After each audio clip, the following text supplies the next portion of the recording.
Shalom sahabat Petra yang terkasih, kembali berjumpa dalam Embun Pagi edisi 24 Juni 2023 yang kali ini bersama saya Pendeta Aditya Krisnugroho dari GKJ Kota Gede. Sahabat Petra yang terkasih, sebelum kita mendengarkan kebenaran firman Tuhan yang mendasari aktivitas kita di hari ini, mari terlebih dahulu kita bersatu di dalam doa. Mari kita berdoa. Ya Tuhan, sumber kehidupan kami, saat ini kami datang bertelut ke hadirat-Mu mengucap syukur atas segala kasih, kemurahan, dan berkat Tuhan yang senantiasa Engkau berikan di dalam kehidupan kami, terkhusus di saat ini, ketika Engkau telah memberikan kami kesempatan memasuki hari yang baru, dan saat ini kami hendak mendasari kehidupan kami dengan mendengarkan firman-Mu, sebagai sarana bagi kami untuk menapaki kehidupan kami seturut dengan kehendak Tuhan. Ya Tuhan, buka hati dan pikiran kami, sehingga kebenaran firman-Mu ini boleh kami pahami, boleh kami mengerti, kami lakukan dalam kehidupan sehari-hari, sehingga hidup kami kemudian dibangun, hidup kami seturut dengan kehendak Tuhan, dan hidup kami menjadi surat Kristus yang hidup, yang mampu dibaca oleh setiap orang yang melihat kami, sehingga nama Tuhan semakin dipermuliakan. Sepenuhnya Tuhan, saat ini, waktu ini kami khususkan kepadamu, Tuhan berkati kami. Di dalam nama Tuhan kami Yesus Kristus, kami boleh berdoa dan mengucap syukur. Amin. Sahabat Petra yang terkasih, saat ini kita akan merenungkan firman Tuhan melalui bacaan dari Injil Lukas, pasalnya yang ke-11, ayatnya yang ke-53, sampai dengan Injil Lukas, pasal 12, ayatnya yang ketiga, yang demikian. Dan setelah Yesus berangkat dari tempat itu, ahli-ahli Taurat dan orang-orang Farisi terus-menerus mengintai dan membanjirinya dengan rupa-rupa soal. Untuk itu mereka berusaha memancingnya, supaya mereka dapat menangkapnya berdasarkan sesuatu yang diucapkannya. Sementara itu beribu-ribu orang banyak telah berkerumun, sehingga mereka berdesak-desakan. Lalu Yesus mulai mengajar pertama-tama kepada murid-muridnya, katanya, "Waspadalah terhadap ragi, yaitu kemunafikan orang Farisi. Tidak ada sesuatu pun yang tertutup yang tidak akan dibuka, dan tidak ada sesuatu pun yang tersembunyi yang tidak akan diketahui. Karena itu apa yang kamu katakan dalam gelap akan kedengaran dalam terang, dan apa yang kamu bisikkan ke telinga di dalam kamar akan diberitakan dari atas atap rumah." Demikian pembacaan firman Tuhan yang berbahagia setiap kita yang mendengar dan melakukan dalam kehidupan sehari-hari. Haleluya. Sahabat Petra yang terkasih, tema kita di saat ini adalah mengusahakan ketulusan batin. Sahabat Petra yang terkasih, bacaan kita saat ini diangkat dari kisah Yesus Kristus yang ketika itu mengecam orang-orang Farisi dan ahli-ahli Taurat, sekaligus memberikan pengajaran secara khusus, terutama bagi para muridnya. Kalau kemudian kita membaca di ayatnya yang ke-53, Yesus berangkat dari tempat itu, banyak ahli-ahli Taurat dan orang-orang Farisi yang mengikuti Yesus, yang mengintai Yesus, dan membanjiri Yesus dengan rupa-rupa pertanyaan, bukan karena mereka ingin belajar dari Yesus, bukan karena ingin mendapatkan pengajaran dari Yesus, tetapi mereka punya niat jahat, yaitu untuk menjebak Yesus. Dan jebakan ini tidak lain adalah supaya Yesus terpancing melakukan kesalahan, dan dari kesalahan itu mereka kemudian bisa menggunakannya untuk menangkap Yesus karena ucapannya itu sendiri. Dalam hal ini bersama-sama kita melihat bahwa Injil Lukas menekankan bahwa Yesus mengecam mereka. Dalam hari ini adalah ahli-ahli Taurat dan orang-orang Farisi, karena mereka, kehidupan agama yang mereka jalani itu terpisah, berbeda dari kehidupan sehari-hari. Mereka sudah merasa paling benar karena mereka mentaati peraturan agama, sedangkan yang mereka lakukan dalam kehidupan sehari-hari adalah segala sesuatu yang dianggap oleh Yesus sebagai sebuah kejahatan, kemunafikan di hadapan Tuhan. Karena itu kemudian Yesus menyebut mereka dan menggambarkan mereka sebagai kubur yang tidak memakai tanda, sehingga orang-orang yang berjalan di atasnya tidak mengetahui. Begitu pula dengan ahli-ahli Taurat. Yesus mengecam mereka karena kehidupan keagamaan mereka yang justru diletakkan pada kehidupan orang lain. Mereka sibuk dengan mengkaji berbagai aktivitas rohani yang seharusnya tidak hanya berhenti dalam tataran dan tahapan mengkaji, tetapi kemudian diaplikasikan dalam kehidupan sehari-hari. Tetapi realitanya mereka tidak menyentuh itu dan memberlakukannya dalam kehidupan sehari-hari. Bisa dilihat bahwa mereka secara pengetahuan, mereka penuh dengan pemahaman-pemahaman terhadap apa yang benar dan apa yang salah. Tetapi hanya berhenti di tataran pemahaman. Karena mereka justru tidak pernah mempraktekannya dalam kehidupan sehari-hari.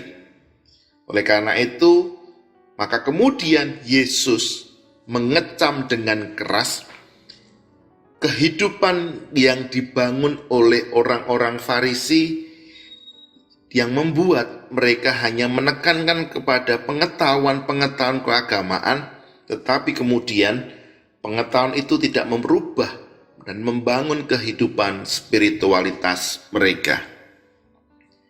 Sahabat Petra yang terkasih, tema kita pada saat ini adalah mengusahakan ketulusan batin. Secara pribadi, ketika kemudian mendapatkan tema ini, kemudian saya langsung tertuju pada peristiwa pandemi COVID-19 yang juga menyiratkan peristiwa antara peranan manusia yang beragama dan juga berperi kemanusiaan yang kemudian nanti akan saya padukan dalam sebuah refleksi dari konsep Jawa yang kita hidupi bersama-sama.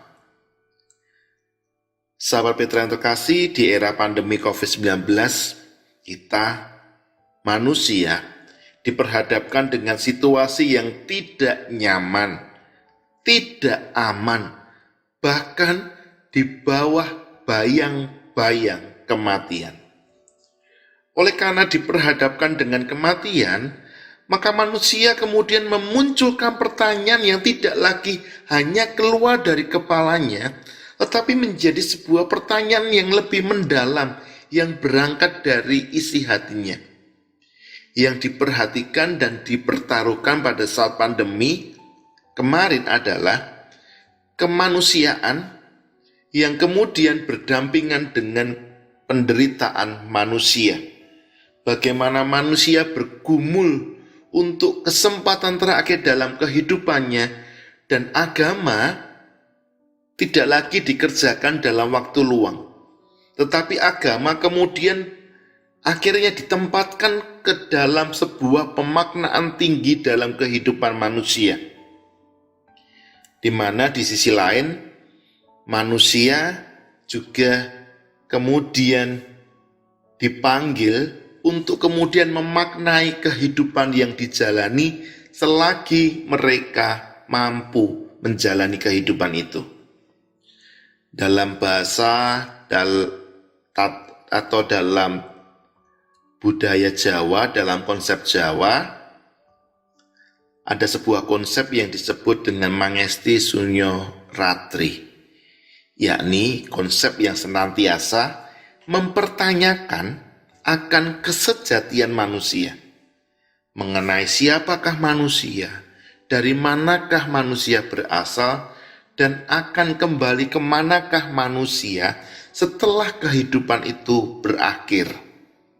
Sehingga kemudian manusia akan memahami dalam konsep sangkan paraning dumadi. Sehingga dengan konsep kemudian dipadankan dengan mangesti sunyoratri itu, manusia harus mampu berbuat baik bagi sesamanya dengan ketulusan dan dituntut untuk migunani tumraping sesami.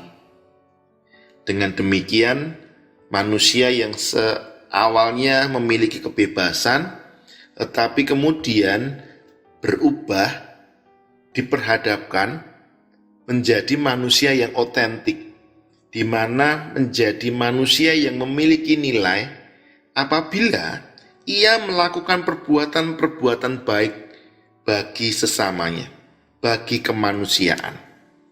Oleh karena itu, nilai tertinggi dari kemanusiaan tidak kemudian ditentukan oleh apa rasmu, apa agamamu, atau apa bangsamu.